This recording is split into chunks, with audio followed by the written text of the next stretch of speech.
میرے محترم بزرگوں دوستو، سمجھنے کی بات یہ ہے اور پوری امت اور انسانیت کو سمجھانے کی بات یہ ہے کہ اللہ تعالیٰ نے روئے زمین پر بسنے والے ہر ایک مرد اور ہر ایک عورت کی دنیا اور آخرت کے بنانے کے لیے اللہ نے اپنے پاس سے دین اتارا ہے،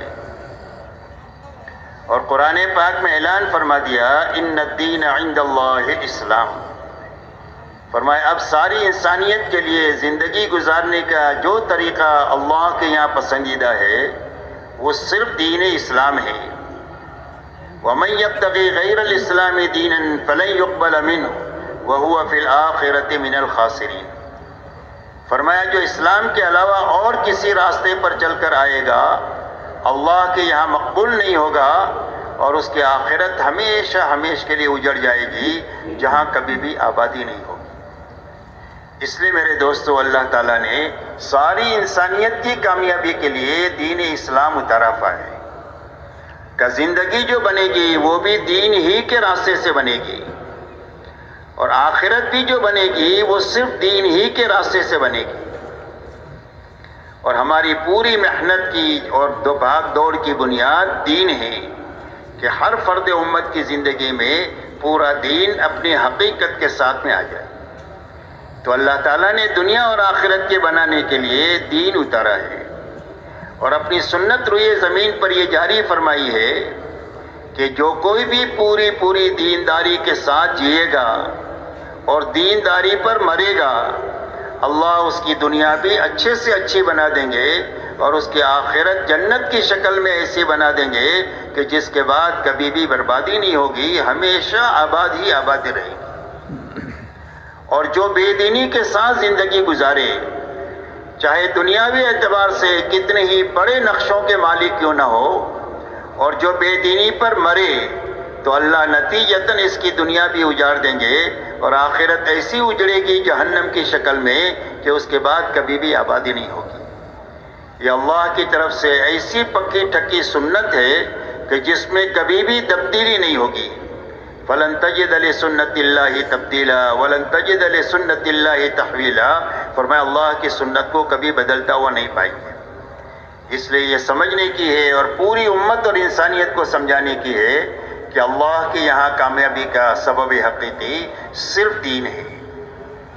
رہا دنیا میں جتنے اسباب ہیں جس میں روزی روٹی کی تلاش میں لوگ لگتے ہیں، تجارت ہے، کھیتی ہے، ملازمت ہے، مزدوری ہے، ڈاکٹری ہے، انجینئرنگ ہے، سائنس ہے، حکومت ہے، یہ جتنے اسباب ہیں، ایسا ہی دنیا میں جتنے اچھے برے حالات انسانوں پر آتے ہیں انفرادی اجتماعی طور پر، کبھی خوشی ہے، کبھی غمی ہے، کبھی بیماری ہے، کبھی تندرستی ہے، کبھی راحت ہے، کبھی تکلیف ہے، کبھی مالداری ہے، کبھی غریبی ہے۔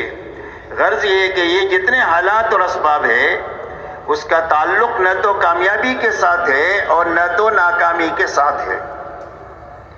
کوئی سبب کامیابی کے لیے نہیں ہے اور کوئی سبب ناکامی کے لیے نہیں ہے، کوئی بھی حال کامیابی کے لیے نہیں ہے اور کوئی حال ناکامی کے لیے نہیں ہے، بلکہ یہ جتنے اسباب اور حالات ہیں یہ صرف امتحان کے لیے ہے اور دنیاوی زندگی کے گزارے کے لیے ہے۔ اللہ تعالیٰ ہر ایک انسان کو چھوٹے بڑے سبب میں اپنے علم اور حکمت کے ساتھ رکھ کر یہ آزمانا چاہتے ہیں کہ اس سبب میں رہ کر یہ حکم کا پابند ہوتا ہے اور یہ طریقے کا پابند ہوتا ہے یا اپنے خواہش کے تابع ہو کر زندگی گزارتا ہے۔ جو حال بھی اللہ کی طرف سے آیا ہے اس حال میں یہ حکم پورا کرتا ہے یا اپنی خواہش پر چلتا ہے، اس امتحان کے لیے اللہ نے اسباب اور حالات کو پیدا کیا۔ ان اسباب اور حالات میں کامیابی اللہ کے دینے سے آئے گی اور اس میں ناکامی بھی اللہ ہی کے دینے سے آئے گی۔ کامیابی کے آنے کا راستہ ان اسباب میں اور حالات میں حکم کو پورا کرنا ہے اور نبی کے طریقے پر چلنا ہے، اور ناکامی کا راستہ خواہش پر چلنا ہے، منمانی پر چلنا ہے، اور دنیا میں جینے کے دو ہی راستے ہیں، تیسرا کوئی راستہ نہیں ہے۔ ایک راستہ حکموں والا راستہ ہے جو نبی لے کر دنیا میں تشریف لاتے ہیں، اور ایک راستہ خواہشات والا ہے، منمانی والا راستہ ہے۔ یہ فرعون کا، شداد کا، حامان کا، خلف کا راستہ ہے، یہ راستہ جہنم کا راستہ ہے، حکموں والا راستہ، طریقے والا راستہ، یہ کامیابی والا راستہ ہے اور یہ جنت والا راستہ ہے۔ اور اس بات کو اچھی طرح ساری انسانیت کو قیامت تک کے لیے سمجھانے کے لیے اللہ تعالیٰ نے قوموں کے اور افراد کے واقعات کو بیان فرمایا ہے کہ اللہ تعالیٰ نے حکومت دیا حضرت سلیمان علیہ السلام کو اور داؤد علیہ السلام کو، اور یہ دونوں اپنی حکومت میں رہ کر کامیاب ہو گئے دین کی بنیاد پر، اور اللہ ہی نے حکومت دیا فرعون اور نمرود کو، اور یہ فرعون اور نمرود حکومت میں رہ کر بے دینی کے راستے سے ناکام ہو گئے، اللہ نے ان کو اجاڑ دیا۔ مال حضرت عبد الرحمن ابن عوف کو اللہ نے عطا فرمایا، اور اتنا مال عطا فرمایا کہ جب ان کا انتقال ہوا ہے تو ان کی وراثت میں تقسیم ہونے کے لیے سونے کی اتنی اینٹیں تھی کہ اس کو وارثوں میں تقسیم کرنے کے لیے کاٹ کر کے وارثوں میں تقسیم کیا گیا تو کاٹنے والوں کے ہاتھوں میں چھالے پڑ گئے۔ اتنا مال دے کر اللہ نے ان کو مالداری میں چمکا دیا، اور ان 10 صحابہ میں سے وہ ہے جن کو اللہ کے نبی صلی اللہ علیہ وسلم نے دنیا ہی میں جنت کی بشارت عطا فرمائی۔ دوسری طرف اللہ نے قارون کو مال دیا، اور اس قارون نے مال میں بے دینی کا راستہ اپنایا تو اللہ تعالیٰ نے اس کو مال کے نقشے میں رہ کر زمین میں دھسا دیا، اور یہ قیامت تک زمین میں دھستا ہی چلا جائے گا۔ تجارت مہاجرین کے پاس تھی، اللہ تعالیٰ نے مہاجرین کو تجارت میں چمکا دیا، اور تجارت قوم شعیب کے پاس تھی، اللہ تعالیٰ نے قوم شعیب کو تجارت میں رکھ کر اجاڑ دیا۔ باغات انصار مدینہ کے پاس میں تھے رضی اللہ عنہم کے پاس، اللہ تعالیٰ نے ان کو باغات میں رکھ کر چمکا دیا، اور اتنی برکت مدینہ کے کھجور میں دیا کہ صدیاں بیت گئی ہے اور پوری دنیا کے لوگ کھا رہے ہیں، کھلا رہے ہیں، لے کر جا رہے ہیں، اور ابھی تک وہ ختم نہیں ہو رہی ہے، اس لیے کہ دین کی بنیاد پر اللہ نے ان کو باغات میں رکھ کر کے چمکا دیا۔ اور قوم سبا کو اللہ تعالیٰ نے باغات میں رہ کر اجاڑ دیا۔ ایک طرف وزارت حامان کے پاس میں ہی اللہ نے حامان کو وزارت میں رکھ کر اجاڑ دیا، اور ایک طرف وزارت حضرت یوسف علیہ السلام کے پاس ہے، اور یوسف علیہ السلام کو اللہ نے وزارت میں رکھ کر چمکا دیا۔ یہ دنیا کے سارے اسباب کا اللہ تعالیٰ نے انجام بیان فرمایا کہ یہ بڑے بڑے اسباب ہم نے دینداروں کو بھی دیے اور بے دینی کو بھی دیے۔ بے دینی والے بے دینی کے راستے سے ان اسباب میں اجڑ گئے، اور دیندار ان اسباب میں رہ کر دینداری کے راستے سے آباد ہو گئے۔ اس لیے بنیادی بات سمجھنے کی اور سمجھانے کی ہے کہ اللہ کے یہاں جو سبب بھی جس کو ملا ہے اس میں کامیابی کا راستہ صرف اللہ کا دین ہے۔ بے شک۔ اس لیے میرے دوستو، دعوت اور تبلیغ کے راستے سے محنت کسی ایمان والے کو اس کے کاروبار کی چھوڑانے کی محنت نہیں ہے، یا اس کے گھر کے نظام کو اجاڑنے کی محنت نہیں ہے، بلکہ یہ محنت اس بات کی ہے کہ جو مسلمان جن شعبوں میں ہیں ان شعبوں میں رہتے ہوئے اللہ کے حکموں پر چلنے کی اور نبی کے طریقے پر چلنے کی طاقت پیدا کر لے۔ جب اپنے نبی کے طریقے پر یہ چل لے گا اور اللہ کے حکم کو اپنے اپنے ان شعبوں پر پورا کر لے گا تو ان شعبوں میں رکھ کر اللہ اس کو کامیاب کر دیں گے۔ جس طرح عبادت کے راستے سے کامیاب کریں گے ایسا ہی ان مشغلوں کے راستے سے بھی اس کو کامیاب کریں گے۔ اسی لیے حدیث پاک میں آتا ہے التاجر الصدوق الامین مع النبیین والصدیقین والشہداء والصالحین، فرمایا سچا اور امانتدار تاجر بڑا کام کرتا ہے، امپورٹ ایکسپورٹ کا کام کرتا ہے، کروڑوں خربوں میں کھیلتا ہے، لیکن امانت داری ہے، سچائی ہے، تو فرمایا قیامت کے دن اللہ اس کو نبیوں کے ساتھ، صدیقین کے ساتھ اور شہداء کے ساتھ اٹھائیں گے۔ اس کی تجارت دنیا نہیں ہے، دین ہے۔ اللہ اس دین کے راستے سے اور تجارت کے راستے سے اس کو یہ اونچا مقام آخرت میں عطا فرمائیں گے۔ ایک آدمی کھیتی کرتا ہے اور کھیتی شریعت کے مطابق کرتا ہے، اللہ کے حقوق بھی ادا کرتا ہے، مخلوق کے حقوق بھی ادا کرتا ہے، تو فرمایا اس کی کھیتی جب تک ہری بھری ہوتی ہے وہ اللہ کی پاکی بیان کرتی ہے اور اس کا ثواب کسان کو ملتا ہے۔ جانور دانہ کھا جائے، چور چوری کر جائے تو فرمایا اس پر کسان کو صدقے کا ثواب ملے گا۔ اس کے لیے اس کی کھیتی یہ دنیا نہیں ہے بلکہ اس سے اس کی آخرت اچھے سے اچھی اللہ بنائے گی۔ ایک آدمی مزدور آدمی ہے، غریب ہے، اللہ تعالیٰ نے اس کے لیے مصلحت غربت پہ رکھی ہے، اس لیے کہ اللہ جانتے ہیں کہ کس کے لیے مال مفید ہے، کس کے لیے غربت مفید ہے۔ کسی کا دین مال کے ساتھ اٹکا ہوا ہوتا ہے کہ اگر مال چلا جائے تو یہ کافر ہو جاوے، اور کسی کا دین فقر کے ساتھ اٹکا ہوا ہوتا ہے، اگر یہ اس کے پاس مال آ جائے تو یہ سرکش بن جائے۔ حضرت عیسیٰ علیہ السلام کے زمانے میں حضرت عیسیٰ علیہ السلام ایک جگہ سے جا رہے تھے، راستے میں ایک آدمی کو دیکھا کہ اس کے پاس پہننے کے لیے کپڑے بھی نہیں ہے اور وہ مٹی میں اٹا ہوا ہے اپنے بدن کو چھپانے کے لیے۔ حضرت عیسیٰ علیہ السلام سے یہ کہا اس نے کہ اللہ کے نبی میرے لیے دعا کر دیجئے کہ اللہ میرے لیے آسانی پیدا فرما دے۔ اس کے لیے آسانی، اللہ کے نبی کی دعا کی برکت سے اللہ نے آسانی کے اسباب پیدا فرما دیے۔ کچھ دنوں کے بعد وہ جا رہے تھے، دیکھا ایک بڑا مجمع ہے اور وہ مجمع ایک دوسرے کے کندھے پر رہ کر اس میدان میں ایک آدمی ہے اس کو دیکھ رہا ہے۔ پوچھا کیا ہو رہا ہے؟ فرمایا ایک آدمی نے شراب پی ہے، زنا کیا ہے، قتل کیا ہے، اس کے بدلے میں اس کو قتل کیا جا رہا ہے۔ فرمایا کون آدمی ہے ایسا؟ فرمایا یہ غریب آدمی ہے جس کے پاس پہننے کے کپڑے نہیں تھے، جب اس کے پاس مال آیا تو اس میں سرکشی آئی اور یہ سارے جرائم کر کے اس انجام کو یہ پہنچا۔ اس لیے میرے دوستو، اللہ جس کو بھی دیتے ہیں علم اور حکمت سے دیتے ہیں، کسی کے لیے زیادہ ہی مفید ہوتا ہے، کسی کے لیے کم ہی مفید ہوتا ہے۔ لہذا ایک آدمی کو اللہ نے غریب بنایا ہے، روز محنت کرتا ہے، روز کھاتا ہے، لیکن حدیث پاک میں آتا ہے کہ وہ صبح میں جب مزدوری کے لیے نکلتا ہے اور شام کو مزدوری کر کے واپس آتا ہے، اللہ کے حق کو پہچانتا ہے اور مخلوق کے حقوق کو بھی پہچان کر کے اپنی مزدوری میں چلتا ہے، نہ مال میں چوری کرتا ہے نہ جان میں چوری کرتا ہے، تو فرمایا شام کو اس حال میں واپس لوٹتا ہے کہ اللہ اس کے سارے گناہوں کو معاف فرما دیتے ہیں۔ روز مقدر کی روزی بھی مل رہی ہے اور روز مغفرت بھی مل رہی ہے اللہ کے خزانے سے۔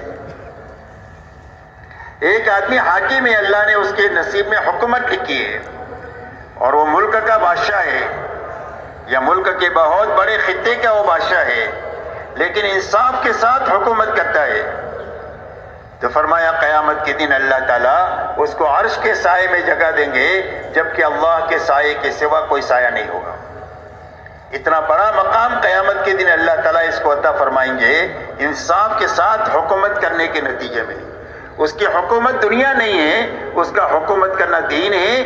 جس طرح دینداروں کو اللہ نوازیں گے، ایسا اس بادشاہ کو بھی انصاف کی بنیاد پر اللہ نوازیں گے۔ اس لیے میرے دوستو، یہ محنت اس بات کی ہے کہ ہر مسلمان دنیا کے جس کونے میں بھی ہے، جس ملک میں بھی ہے اور جس مشغلے میں بھی ہے اور جس حال میں بھی ہے، اس حال میں اللہ کے حکم کو سیکھ لے اور نبی کے طریقے کو معلوم کر لے اور اپنی زندگی کے اس شعبے میں رہتے ہوئے اور اس حال میں رہتے ہوئے حکم کی پابندی کے ساتھ جی لے اور طریقے کی پابندی کے ساتھ جی لے، اللہ اس حال میں اور اس سبب میں رکھ کر اس کو کامیاب کر دیں گے۔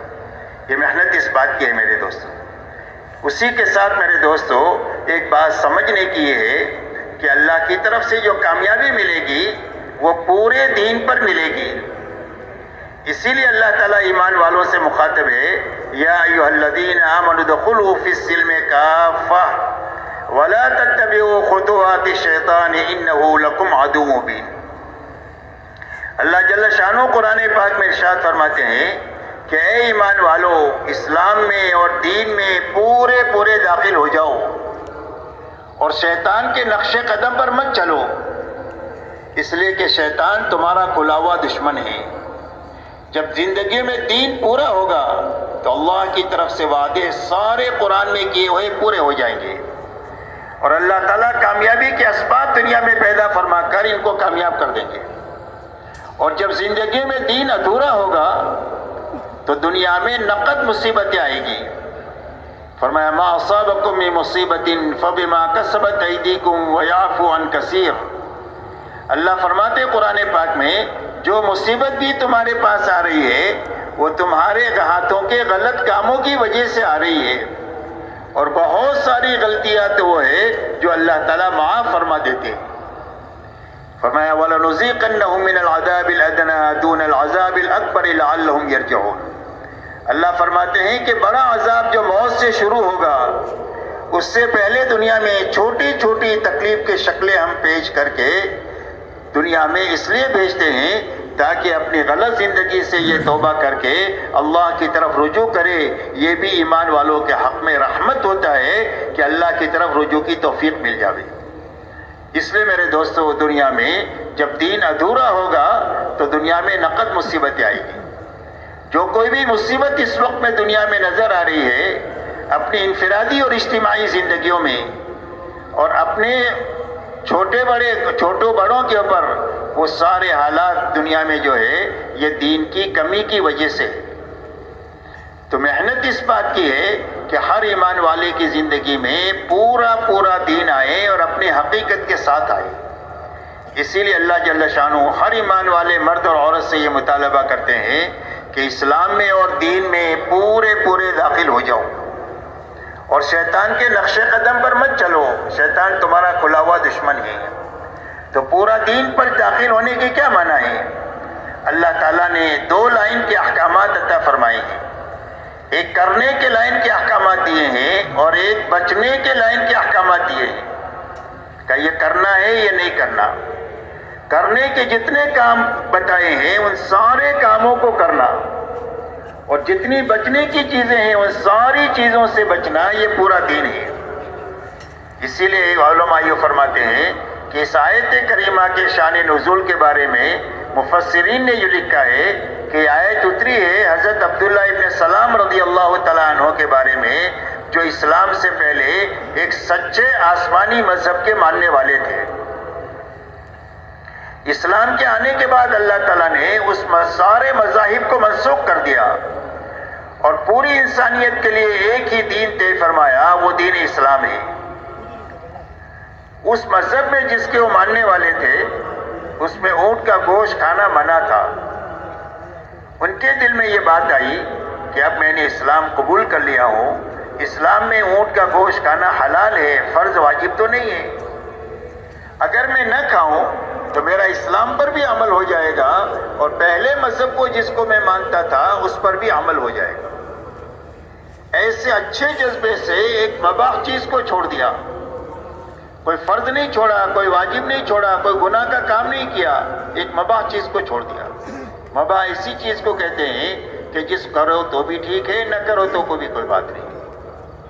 اس پر اللہ کی طرف سے قرآن میں آیت اتر رہی ہے کہ اے ایمان والو اسلام میں پورے داخل ہو جاؤ اور شیطان کے نقش قدم پر مت چلو، اس لیے کہ شیطان تمہارا کھلا ہوا دشمن ہے. کہ آپ اسلام کے آنے کے بعد کسی اور مذہب کی طرف، کسی اور تہذیب اور تمدن کی طرف، دنیا کے کسی اور طور طریقوں کی طرف تمہارا للچائی ہوئی نگاہوں سے دیکھنا اور اس کو اپنے دل میں پسند کرنا، اللہ اس کو برداشت نہیں کریں گے. اس لیے کہ ہم نے دین تمہارے پر پورا اتار دیا ہے. الیوم اکملت لکم دینکم واتممت علیکم نعمتی ورضیت لکم الاسلام دینا. ہم نے دین پورا تمہارے لیے اتار دیا ہے اور اپنی نعمتوں کو تمہارے پر تمام کر دیا ہے اور ہم نے دین اسلام تم کو پسند کر کے دیا ہے. اب ادھر ادھر تانگ جھانک کی اجازت نہیں. کہ بھئی مجمع جاگ رہا ہے کہ سو رہا ہے؟ جاگ رہا ہے ماشاءاللہ. لیکن یہاں پر میں اوپر بیٹھا ہوں نا، مشورے سے مجھے اوپر بٹھایا ہے تو نظر آتا ہے کون جاگ رہا ہے کون سو رہا ہے. تو اس کے لیے آپ حضرات سے ہماری درخواست ہے کہ بھئی آنکھیں کھولیں اور جاگ کر پوری بات سنیں. پوری بات سننا ضروری ہے. ہر مجلس کا رنگ الگ ہوتا ہے، ہر مجلس میں ضروری باتیں الگ ہوتی ہیں. وہ ساری مل کر اجتماع کے ختم پر کام کی ایک شکل ذہنوں میں بنے گی اور اگر مجلس سے ایسی ضائع ہو گئی تو پھر اخیر میں جا کر جیسے آئے تھے ایسا ہی واپس ہو جائے گی. اس لیے ایک بڑے کام کے لیے ہم سب جمع ہوئے ہیں اور اتنا بڑا انتظام ایک بڑے کام کے لیے ہے اور کام یہ ہے کہ ہماری زندگی مقصد پر آئے کہ اللہ تعالیٰ نے ہم کو دنیا میں کیوں پیدا کیا ہے اور مقصد دین ہے. دین کی محنت ہے، عبادت ہے اور دعوت ہے. اللہ کے کلمے کو زندگی میں لانا ہے اور پوری دنیا میں زندہ ہو جائے، اس کی محنت ہے، یہ ہماری زندگی کا مقصد ہے، اسی کے لیے اللہ نے دنیا میں ہم کو پیدا کیا ہے۔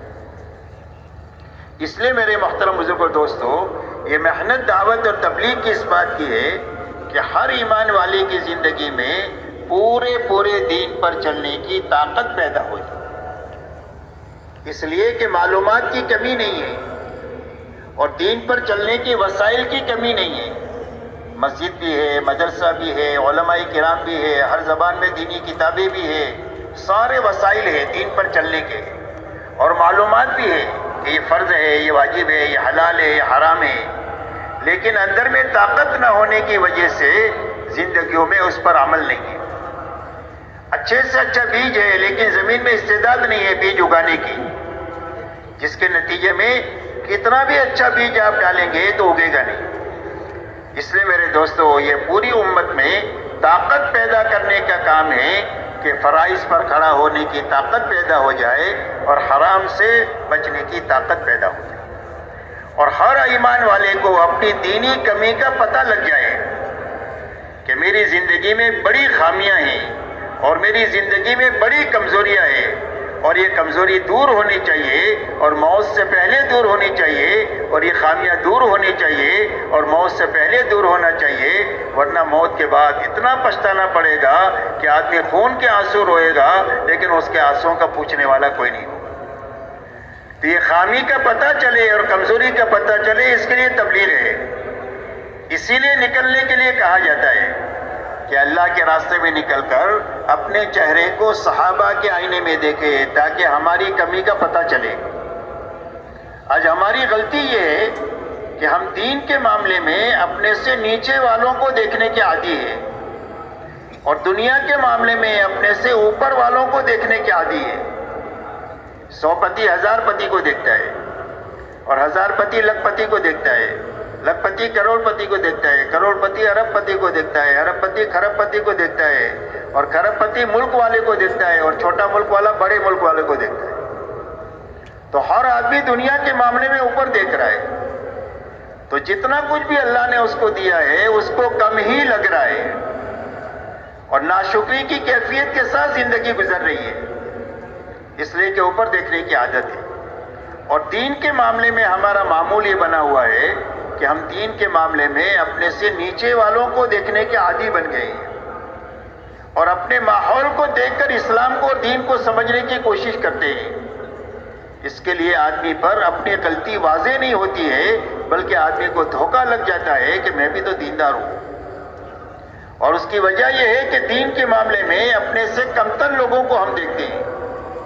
ایک آدمی 5 وقت کا نمازی ہے تو وہ 3 وقت والے کو دیکھتا ہے کہ میں تو الحمدللہ 5 وقت کا نمازی ہوں، بہت سارے مسلمان صرف 3 ہی وقت کے پڑھتے ہیں، میں تو ان سے بہت اچھا ہوں۔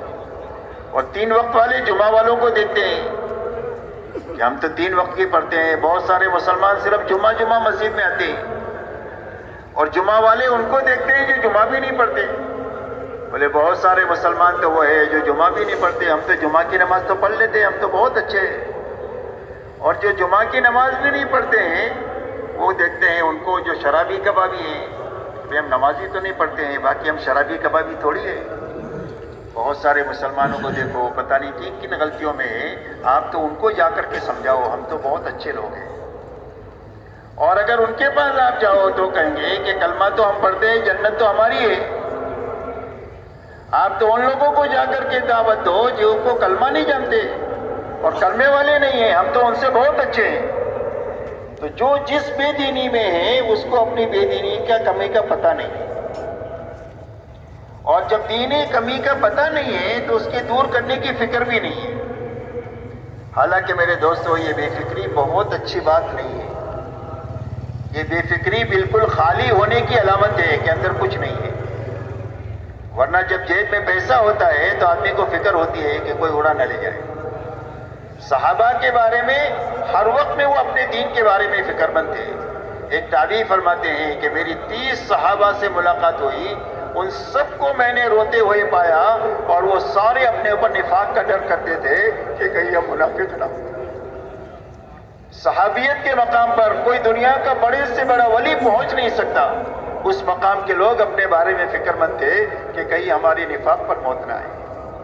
اس لیے میرے محترم دوستو، دعوت اور تبلیغ کی محنت اس بات کی ہے کہ ہر آدمی اپنے اس غلط ماحول سے نکل کر ایک پاکیزہ ماحول میں آ کر اپنے چہرے کو صحابہ کے آئینے میں دیکھے، تاکہ اس کی زندگی میں شکر اور صبر کی کیفیت پیدا ہو۔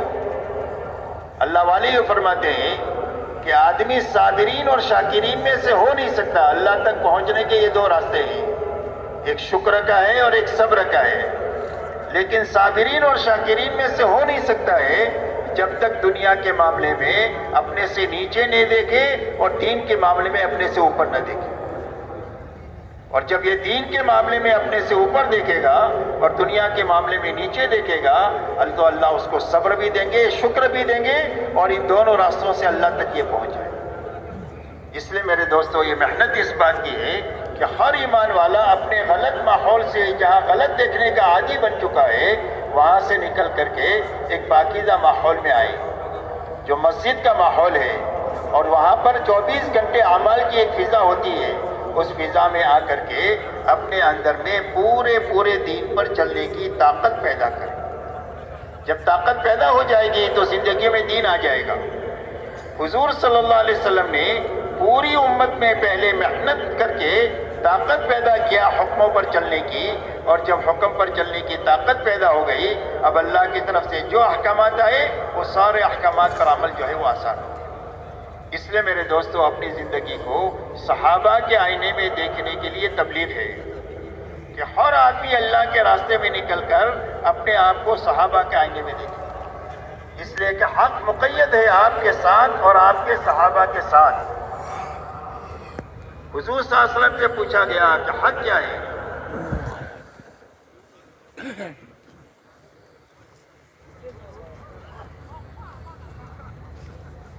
فرمایا ما انا علیہ واصحابی، فرمایا حق وہ ہے جس پر میں ہوں اور میرے صحابہ ہیں، اور فرمایا اس امت میں 72-73 فرقے ہوں گے اور سارے جہنم میں جائیں گے سوائے ایک کے۔ فرمایا کون جنت میں جائے گا؟ فرمایا جو میرے نقش و قدم پر ہے اور میرے صحابہ کے نقش و قدم پر ہے وہ جنت میں جائے گا۔ اس لیے میرے محترم دوستو، حضور پاک صلی اللہ علیہ وسلم نے اپنی ذات کو اور صحابہ کو حق کا معیار بنایا ہے کہ قیامت تک کسی کو حق سمجھنا ہے اور دین سمجھنا ہے اور دین کی محنت کا صحیح سمجھنا ہے، تو اس کے لیے نمونہ حضور صلی اللہ علیہ وسلم اور صحابہ کی جماعت ہے، اور اس جماعت کی زندگی سے سمجھ کر اپنی زندگی تک وہاں تک جانے کی محنت میں لگاتے رہنا ہے، اور کرتے ہوئے جینا ہے، کرتے ہوئے مرنا ہے۔ جب اس کو منزل بنا کر چلنا شروع کریں گے تو یا تو اللہ پہنچا دیں گے، اور اگر نہیں پہنچ سکے راستے میں مر گئے تو اللہ تعالیٰ ان پہنچے ہوئے لوگوں کے ساتھ حشر فرما دے گا۔ حدیث پاک میں آتا ہے کہ ایک آدمی نے قرآن کا حفظ شروع کیا، حافظ بننے سے پہلے مر گیا تو اللہ اس کو حافظ اٹھائیں گے۔ ایک آدمی کراچی سے حج کے لیے نکلا اور ایئرپورٹ پر ہی انتقال ہو گیا احرام کی حالت میں، تو اللہ اس کو حاجی اٹھائیں گے۔ ہم صحابہ کو اپنی منزل بنا کر کے دنیا میں چلتے رہیں گے، کام کرتے رہیں گے، اللہ سے مانگتے رہیں گے، تو یا تو اللہ وہاں تک پہنچا دیں گے، اور اگر نہیں پہنچ سکے راستے میں مر گئے تو اللہ کی ذات سے امید کی جا سکتی ہے کہ اللہ ان کے ساتھ حشر فرما دے۔ اسی لیے مولانا الیاس صاحب رحمۃ اللہ علیہ سے پوچھا گیا کہ آپ اس محنت سے کیا چاہتے ہیں؟ فرمایا میں اس محنت سے یہ چاہتا ہوں کہ حضور صلی اللہ علیہ وسلم امت کو جہاں پر چھوڑ کر گئے تھے، دوبارہ امت یا امت کا ایک حصہ وہاں تک پہنچ جائے جہاں پر حضور صلی اللہ علیہ وسلم امت کو چھوڑ کر گئے تھے۔ ہماری تبلیغ کی منزل صحابہ ہے، ہم اس زندگی تک جانے کی محنت اور کوشش میں لگے ہوئے ہیں جس زندگی پر حضور صلی اللہ علیہ وسلم نے 100% صحابہ کو اٹھایا تھا۔ اب صحابہ میں کیا تھا؟ فرمایا 100% صحابہ میں دو بنیادیں ایک ساتھ پائی جاتی تھی۔ ایک تو پورا دین اپنی حقیقت کے ساتھ پایا جاتا تھا کہ جو قرآن میں ہے وہ زندگی میں ہے۔ کانوا کتاب اللہ یمشون علی الارض، فرمایا زمین پر اللہ کی چلتی پھرتی کتاب تھی، جو کرنے کے لیے کہا وہ زندگی میں ہے۔ جس سے بچنے کے لیے کیا اس سے زندگی بچی ہوئی ہے.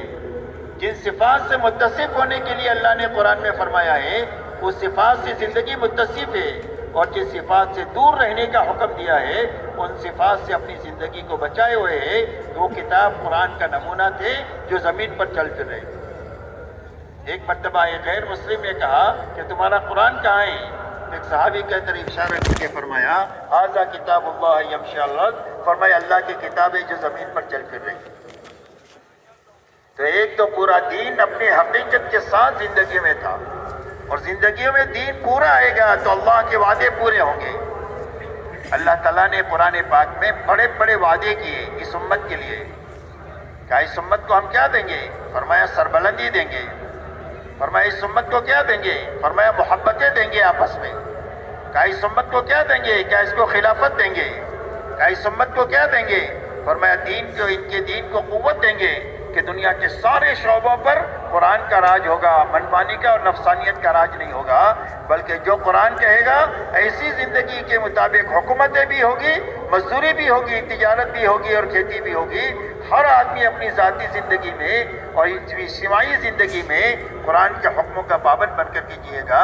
ایسی قوت ہم دین کو عطا فرمائیں گے، اور ان کے خوف و ہراس کو امن سے بدل دیں گے. ان کے خوف و ہراس کو امن سے بدل دیں گے.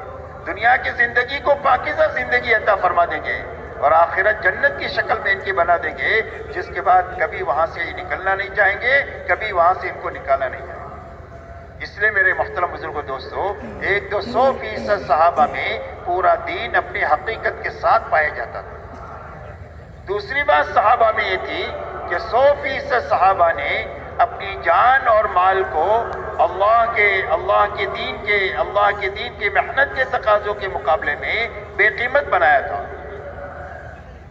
کہ ہماری جان کی اور ہمارے مال کی کوئی بھی قیمت نہیں ہے اللہ کے مقابلے میں، اللہ کے حکم کے مقابلے میں، اور اللہ کے بھیجے ہوئے نبی کے طریقے کے مقابلے میں ہماری جان مال کی کوئی قیمت نہیں ہے. ایک جان لگانے کا تقاضا ہے تو ایک جان لگائیں گے، خوشی خوشی لگائیں گے. اور گھرانہ لگانے کا تقاضا ہے تو گھرانہ لگائیں گے. برادری لگانے کا تقاضا ہے تو برادری کو اللہ کے نام پر لگائیں گے. اور اگر پورے ملک کو لگانے کا تقاضا پڑے تو پورے ملک کو اللہ کے نام پر اور اللہ کے حکم پر لگائیں گے، اس لیے کہ اللہ بڑے اور اللہ کا حکم بڑا. ایسا ہی ہمارا مال ہماری نگاہوں میں بے قیمت ہے. مسلمان کا مال تو بہت قیمتی ہے. اگر یہ نماز پڑھ رہا ہو اور کوئی چوری کر جائے تو حکم یہ ہے کہ اپنی نماز کو توڑ کر اپنے مال کو یہ بچا لے. مسلمان کا مال تو بہت ہی قیمتی ہے، لیکن اللہ کے دین کا تقاضا آ جائے، اللہ کا حکم آ جائے تو اس کے لیے ہماری جان بھی حاضر ہے، ہمارا مال بھی حاضر ہے. ایک بھی لگا سکتے ہیں، 1000 بھی لگا سکتے ہیں، اور جھاڑو مار کر پورا لگانے کا تقاضا ہے تو پورا بھی لگا سکتے ہیں. یہ دو باتیں 100% صحابہ میں تھی، اور دعوت کی محنت سے پوری امت پر محنت کر کے یہ دو بنیادیں امت میں زندہ کرنے کی محنت ہے. جب ایک مجمع امت کا ایسا بن جائے گا جس میں یہ دو بنیادیں زندہ ہوگی تو اللہ اس مجمع سے وہ کام لے لیں گے جو کام اللہ نے صحابہ سے لیا. اگر یہ تھوڑے ہوں گے تو اللہ اپنے لشکروں کو ان کے ساتھ کر کے اللہ زیادہ کر دیں گے، اور اگر یہ کمزور ہوں گے تو اللہ اپنے قوت ان کے ساتھ ملا کر ان کو قوی بنا کر کے اللہ وہ کام لے لیں گے، اور دنیا کی کوئی طاقت ان کے بیچ میں آ نہیں سکتی ہے، ان کو روڑا اٹکا نہیں سکتی ہے. اللہ اپنی قدرت سے کام کریں گے اور اس مجمع کے ذریعے سے کریں گے جن میں یہ دو بنیادیں زندہ ہوں. اس لیے میرے محترم دوستو، ایک بڑا کام ہے جو ہمارے زمانے میں ہو رہا ہے. اس کام کو اچھی طرح سمجھنا ہے اور اچھی طرح کرنا ہے. اچھی طرح کرنے ہی سے آدمی بنے گا، صرف پھرنے سے بنے گا نہیں. زمین میں گٹلی صحیح رکھنا یہ ہمارے ذمہ ہے، درخت اللہ بناتے ہیں. نطفے کو صحیح جگہ پہنچانا یہ انسان کے ذمہ ہے، انسان اللہ بناتے ہیں. ایسا ہی تبلیغ کا ایک کام ہے، اور اس کی بہت ساری بنیادیں ہیں جن بنیادوں کے ساتھ یہ تبلیغ ہے. جب ان بنیادوں کے ساتھ یہ تبلیغ ہوگی تو اللہ سب سے پہلے اس محنت میں لگنے والے کو اللہ توبہ دیں گے، پچھلی زندگی پر ندامت عطا فرمائیں گے، اور اگلی زندگی میں صحیح چلنے کا عزم اور ارادہ عطا فرمائیں گے. اور توبہ میرے دوستو اتنی بڑی نیکی ہے کہ پچھلے سارے گناہ اللہ معاف فرما دیں گے، اور آگے کے لیے اللہ سے ملنے کا اور اللہ سے قریب ہونے کا راستہ ہموار کر دیں گے۔ اس لیے میرے دوستو پہلی بات تو یہ کہ پورا مجمع اس مجلس میں اللہ سے توبہ مانگے پچھلی زندگی کے بارے میں، کہ بھئی سارا مجمع تیار ہے اللہ سے ان 3 دنوں میں پچھلی زندگی پر توبہ پر آنسو بہا کر آئندہ زندگی صحیح گزارنے کا عزم اور ارادہ لے کر یہاں سے اللہ کے راستے میں جانا ہے، اور جو واپس جائیں وہ بھی کام کرنے کے جذبے سے جانا ہے کہ بھئی جائیں گے انشاءاللہ۔